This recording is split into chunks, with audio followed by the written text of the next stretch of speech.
अब आपको बताता हूं कि ईरान और अमेरिका वार से भारत को कैसे खतरा है। भारत एलपीजी का 60% हिस्सा बाहर से एक्सपोर्ट करता है और इस 60% का 90% हिस्सा स्ट्रेट ऑफ हार्मुज से उपलाता है। अब तक क्या हो रहा था कि वार जारी था, फिर भी भारत के जहाज भारत में सही सलामत वापस आ रहे थे।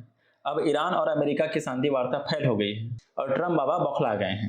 ट्रम्प साहब ने खुद कहा है अब स्ट्रेट ऑफ हार्मुज से कोई भी जहाज बाहर नहीं जाएगा और वो खुद नाकाबंदी करेंगे। अब ऐसे में तो हमारा कोई भी जहाज नहीं आ पाएगा। भारत अपनी 80% से ज्यादा कच्चे तेल की जरूरत इंपोर्ट से पूरा करता है, जिसमें 40% हार्मुज से होकर गुजरता है। एलएनजी में 50 to 60% और एलपीजी में 90% से भी अधिक इसी रास्ते पे डिपेंडेंसी होती है। अगर नाकाबंदी होता है तो एनर्जी क्राइसिस और ग्लोबल रिसेशन का खतरा बढ़ जाएगा। एक्सपर्ट्स कह रहे हैं कि अगर तेल $100 प्रति बैरल हो जाता है तो रुपया 95 रुपीस पर डॉलर तक जा सकता है और तेल $120 प्रति बैरल के होने की स्थिति में रुपया 97 रुपीस पर डॉलर तक गिर सकता है।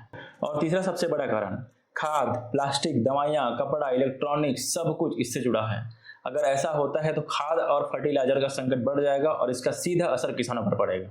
और इससे भी बड़ा खतरा, अगर लंबी नाकाबंदी रहती है तो तेल $150 प्रति बैरल भी हो सकता है और ग्लोबल रिसेशन का खतरा बढ़ जाएगा और भारत में महंगाई विस्फोट होने की संभावना बहुत ज्यादा बढ़ जाएगी। भारत के लिए यह एक ऐतिहासिक परीक्षा से कम नहीं है।